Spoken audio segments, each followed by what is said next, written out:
Hi, this is Amy with Open House, where we celebrate who we are and what we do as a community. Today it is my great pleasure to have with us Heidi Acker from the Adams Rescue Mission. We're going to find out everything that they do to support our community. But most importantly, by the end of this, you're going to know exactly what you can do. And this is about donating or volunteering to one of these many amazing programs. Again, we are going to make our community thrive, and you're definitely part of that. So stay tuned and let's find out how you can make that happen. So welcome. Thank you. I want to first have you tell us who you are, how long you've been with the rescue mission, and give us a great overview of what it is exactly. So I'm Heidi Acker, Promotion and Development Director at the Adams Rescue Mission, and I've been there for about 19 years. Wow. But it's not just me. There's a staff of about 15 people, and we have a board of directors of 9 men and women who direct a lot of our decisions and help us with our day-to-day tasks. I was learning with every one of these 15 individuals, it's just not working in the office. They are hands-on. They interact with families or individuals in need. They're in the community, and they're creating and supporting on resources. Yes. Yeah, so we have a number of different programs. Our main programs for people would be our men's shelter. That's housed at the mission location where our store is and where the recycling is. That houses up to 30 men. And then our Agape House family shelter, which is located in downtown Gettysburg, and that serves men, women, and children, families. We have 10 apartments in that shelter, and right now I believe there's about 36 men, women, and children that live there. Helping to fund those programs, because we receive no government funding, would be our recycling center, the thrift store, and our greenhouse, and then countless donations from individuals. Let's talk about ARM in the thrift location. This is on Route 30. Yeah. I went in there and I discovered a few things I did not know. One, amazing clothing. I love this location. I want to know about what type of items are you wanting to be donated? And then I want to shift over because I found out about all the recycling opportunities that you have, and I know you're building out a bigger structure to make it easier for people like me to donate and recycle there. So let's talk about what, in terms of clothing or household items, do you accept or are most in need for this location? So our general rule of thumb is clothing and items that are in good shape, that we don't have to launder, clean, fix, sew, button on, anything that's ready to be reworn or reused. Basically like buy and wear. Correct. Ready to go. Correct. We have sorters, volunteers, and staff that sort through every single piece that comes in and make sure that they are in good shape, clean, ready to be put on a hanger and put out in the store. Other items, though, are not trashed. Everything else that doesn't make it into the thrift store goes to be recycled as textiles. So even if it's the wrong season and you're wanting to just get it out of your house, that's okay to donate. It might not make it into our store for sale, but it will be sold as clothing, which also supports the mission. And then you have household items. Today, I bought a desk there just for this studio. So that's going to go up here. It was $10 for a desk. Yeah, we really try to keep our prices reasonable. Everything that comes into the store has been donated, given to us. We give a lot of items away as well. We have a voucher program that served, I believe, almost 150 vouchers last year, and those vouchers can be written out for individuals or families with 10 people. So the number of people that program touches is countless. So anytime you donate clothing, shoes, microwaves, any of that stuff can also be given away to families in need. This location also houses the men, up to 30 beds, you said? Correct. And they work at the thrift store. Somebody graciously carried the desk and helped me put it in my car today. So tell me about how do these men find ARM, and what does that process look like for them living there? And I also want to touch on how can we support the men there? So folks find our shelter in a number of different ways. Just a simple Google search of shelters would bring us up. 211 is a Pennsylvania hotline that someone can find our organization. Word of mouth Facebook. There's a number of different ways. Other shelters also could refer us. Once a man joins our program, they are required to attend chapel services multiple times a week. They are required to be in at a certain curfew, attend church on the weekends. We do random drug and alcohol tests, room searches. We make sure that everyone is actively participating in the program. So that means attending recovery classes, counseling that we provide. They're also doing some sort of job, giving back in some way.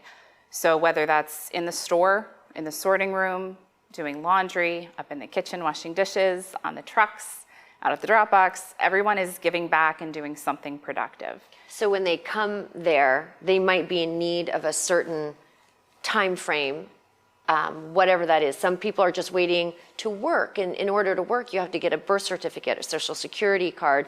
A lot of these items are lost or hard to find in certain circumstances. So they can come, stay there, work, and once these things are available to them and they get the resources, they can get back into the community right away. And do you have people who help facilitate certain things? Yep, so our staff is available to help with filling out applications for housing and for medical assistance and any kind of resources that are available in the community to help launch them into their next step. Getting paperwork, like you said, the birth certificate and social security card are vital to moving forward. And that process can be very complicated and daunting to undertake. So we're able to help them get those resources. And then when they're ready to find a job, we assist them however we can.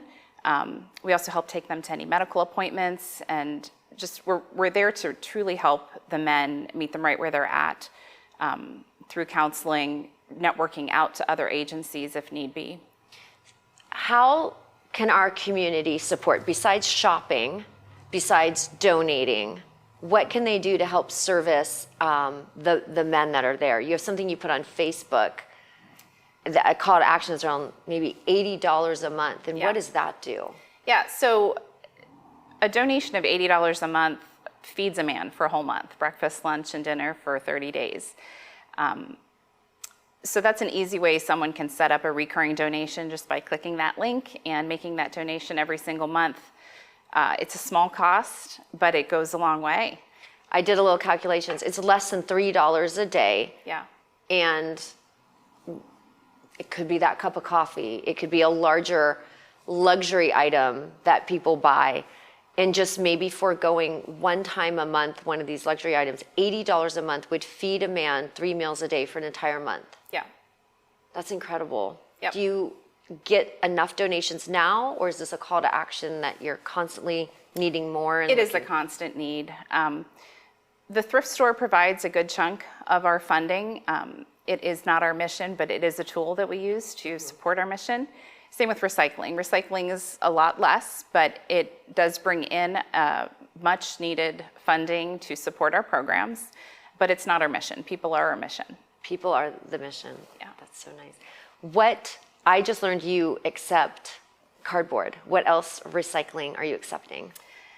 So cardboard, office paper, plastic bottles, those have to be number 1 and 2. We take tin, aluminum cans, tin and aluminum cans, magazines.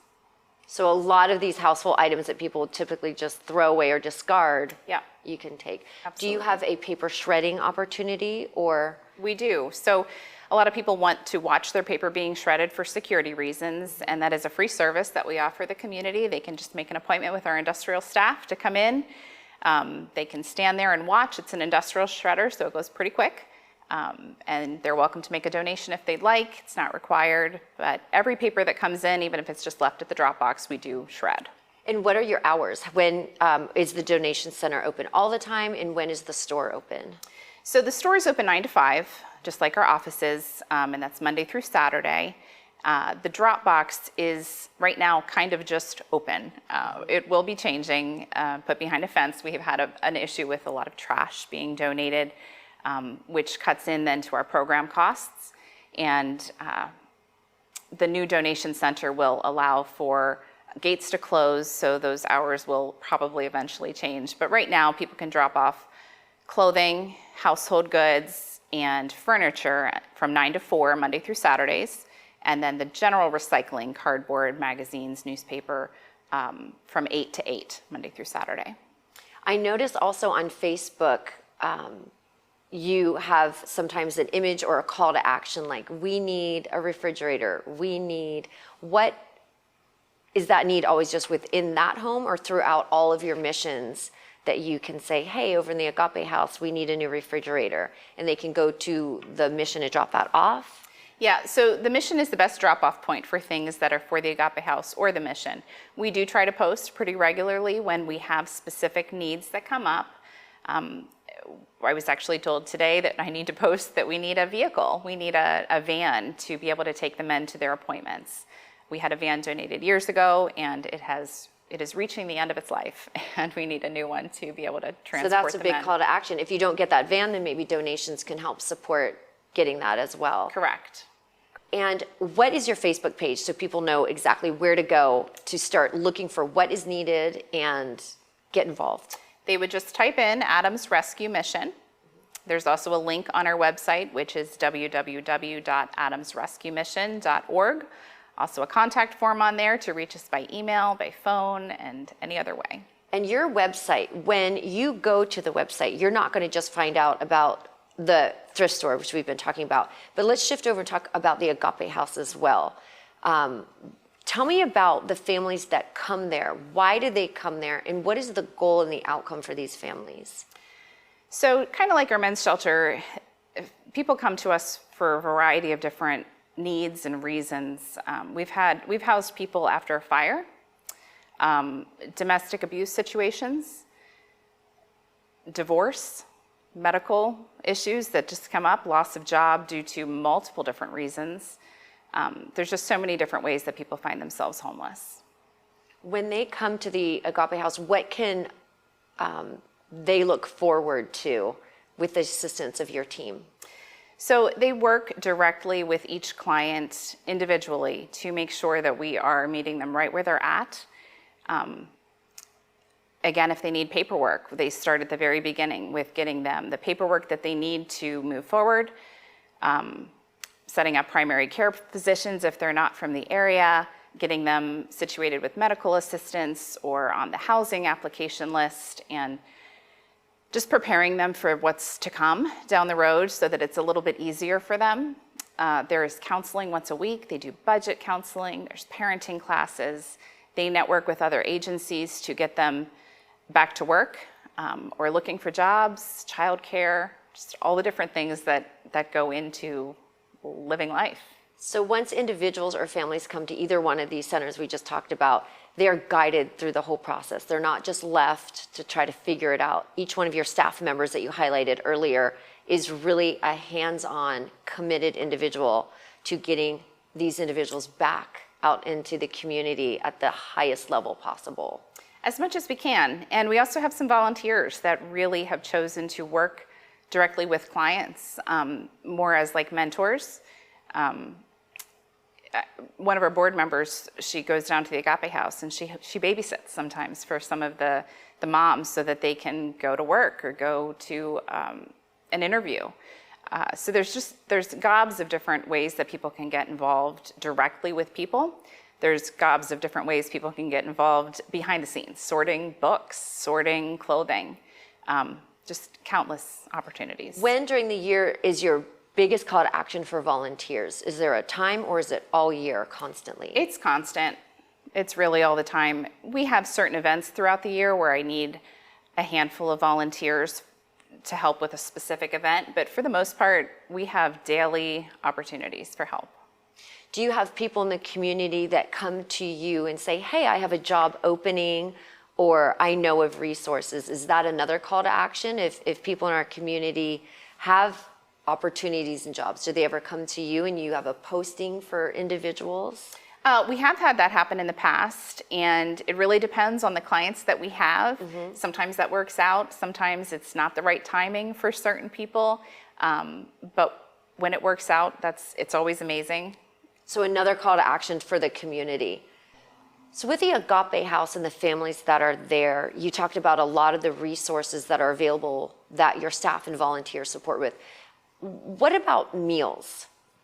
So they each have their own kitchen in their own apartment, and the families usually qualify for some form of food stamp assistance. And we have a life skills coach who's able to help them plan a menu, shop for groceries, even help them learn to cook. So they pretty much do their own meals down at the Agape House. Any donations that we receive that are for kids or food that is better for the families down there, we certainly take down, and it helps supplement, because food stamps are not meant to supply every meal. At the men's shelter, last year we served approximately 21,000 meals, and that's with that $80 a month per man. We're buying in bulk. We're using whatever donations we are able to receive. We have, a couple weeks ago, a group in the community prepared lasagna, and they brought 5 pans of lasagna in for the men, and salad and garlic bread, which was a really nice treat for them and a break for our cook.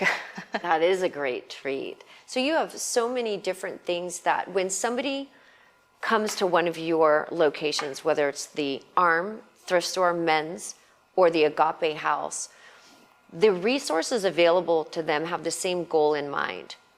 Help get you from where you are to where you need to be and back into the community. Correct. And through donations, volunteer, your staff, this happens. But with everything, more help can be needed.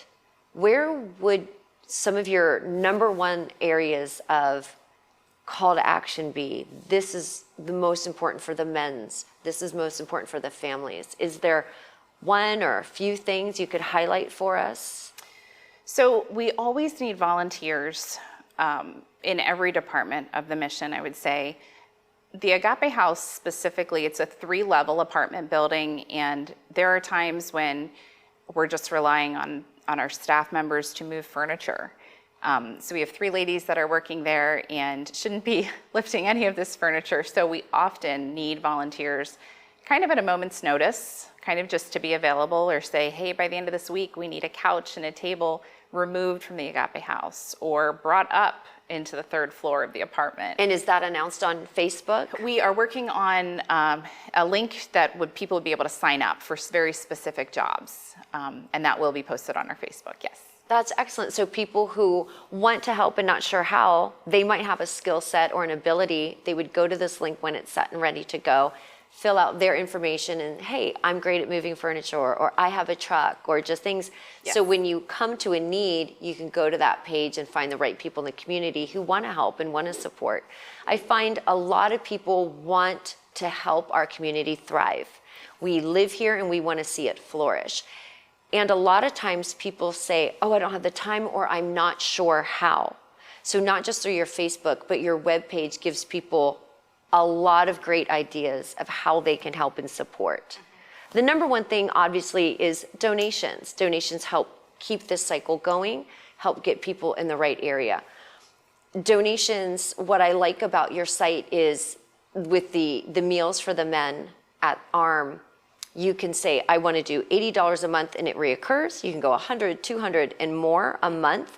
So if that's something you find in your heart you want to do and can do, that is the easiest and best way to do it. It's a reoccurring, and you know you're helping every single month. If it's less than that, I know there's donation drop-offs. They can write a check, go online, fill out a form. And if it's not that, they can volunteer their time or start signing up for some of their, maybe they can help move furniture, like you said. Yep. And there's a lot of statistics here. This one says 6,974 nights in the men's shelter. Is that Just in 1 last year? Yeah. Where would they be if it were not for your shelter? What happens? Potentially another shelter, potentially on a friend's couch, or under a bridge, or in their car. It's hard to say. So your shelter supplies a very safe place. Yes. It supplies a place where they know they're going to be fed and get the support and the assistance to move forward. it keeps our community and them safe together. They're not outside at night, freezing, getting wet. They are going toward a productive place in their lives. And would you say that people who come to either one of these locations are, the circumstances could be anybody? Yeah. Yeah, and they're truly no different than you or me. It could be a loss of a house, like you said. COVID probably had a huge infrastructure issue. What was that like? That was an interesting one to navigate. We did shut down the store for a few months, but the shelters obviously stayed open. We managed to keep COVID out of the house for a long time, kept the men safe. There were a lot of people that really struggled, but were helped through the eviction moratoriums that were in place for a while and the extra food stamps that were in place for a while. And then that went away. And that's when I would say that we felt a bigger impact of people calling and saying, I'm going to be evicted all of a sudden, or I have no food. Where can you direct me to? I think what's interesting is truly anybody can end up in these circumstances based on just a series of events, a job loss, an illness, an accident, a family member loss, or where people have to come together or there's no space for them anymore. So it's important to know in our community who these people are, maybe not by name, but more of a connective of these are our community members who are thriving, they want to thrive. And due to your efforts, your team's efforts, these different housing opportunities, these people are thriving in our community. And that's incredibly important for the call to action for donate and volunteer. You have a couple times a year where donation is asked the most. What is that, those times?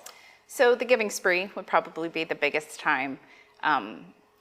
It's a great time for people to give because their donations go a little bit further with the incentive match. We're always accepting donations year round. We put our asks out there mostly in our newsletters and on Facebook. How do people get your newsletter? So they could send us a message, an email through our website, just to be asked to be put on our mailing list, and we'd happily do that. We send a mailer out 4 times a year just with our upcoming events, different needs that we have, and just things going on with the mission. That's great. It's not an overwhelming email campaign. You also have Facebook, the website, for a lot of opportunities for people to jump in and get information and find out how. So the giving spree is huge. But besides that, it's all year. And again, these statistics are incredible. What happens, you talked a little bit about extra clothing and how you can donate, and everything is used. Nothing is thrown away. So unless someone donates something that is wet or oily, that can actually contaminate everything else, everything gets recycled otherwise. If it doesn't go into the thrift store, it would be baled up and sold as textiles. I love that you use every aspect. What is this one here? 402 local children were adopted through the Adopt a Family program. What is that? That's a really fun outreach that we do. It's a Christmas time thing. Families from the community that are struggling this year, they fill out an application. It's basically a wish list for each of their kids. And we ask for specifics, favorite colors, shoe size, the whole 9 yards. And then we have sponsors from the community who want to purchase gifts specifically for these kids. So they don't receive names, but they do get an age and likes, dislikes, needs, and wants. And then they shop for those kiddos. How many families fill out these applications? So this is 402 local children who would not have had a Christmas Correct. Otherwise. Yeah.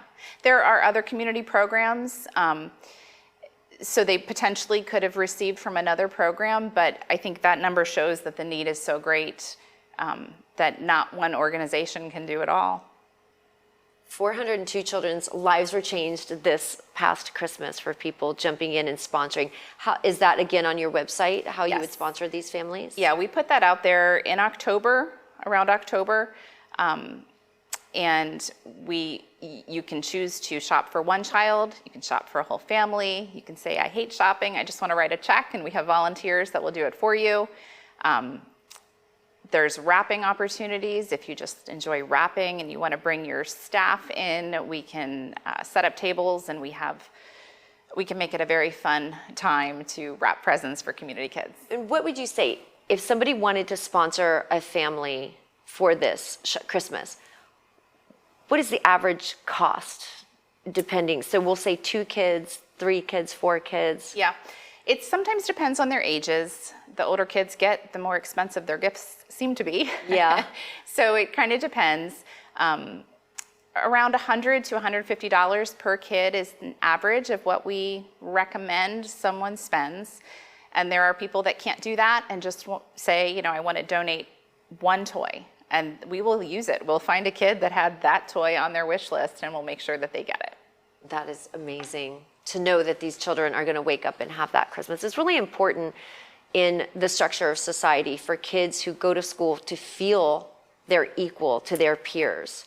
Yeah. And everything has launching points. And as a child growing up in, we'll say, the Agape House with your family, what I love about how you and your staff treat them is constantly opportunity-based and flourishing motivation. So these children and these families seamlessly fit right back into the community, regardless what brought them there. They're equal to everyone else. And this Christmas incentive, buying gifts, allows that child to have no gap and no delay in this developmental time of their life and to feel a part of something. Yeah. That is so special. So with everything that we've talked about, which is expansive, and I'm going to highly encourage everyone to go to the Facebook page, the website, we'll have all that information here to learn more, because there's so much more that you can do to fulfill the needs, the donations, volunteer, or just shop local at the thrift store. But I want to ask, we're 6 months in to 2023. So you've accomplished quite a bit, but what are you looking forward to for the end of this year? So we have a couple projects that have been started. That new Dropbox, Yes. hopefully we'll be featuring something about that coming up this year. That will be finished. We'll be removing the old Dropbox. It'll make our donation center safer, easier to understand how to donate, what our expectations are of the community. We also are hoping to pay off the rest of our Agape House mortgage. So we owe just under $100,000 on that mortgage. So that's a huge goal of this year, but I think we can do it. That is a huge completion to something. How long have you been paying on that house? Do you know? I think in 2013 is when we broke ground to build that new front part of the building, and it's been a long project, but it serves so many people in the community, and we're close. That is a great goal to celebrate, so I can't wait to be a part of that. Yeah. We also hope to expand our thrift store a little bit, and we're always looking forward to the Giving Spree. That's a huge event that is a highlight for us.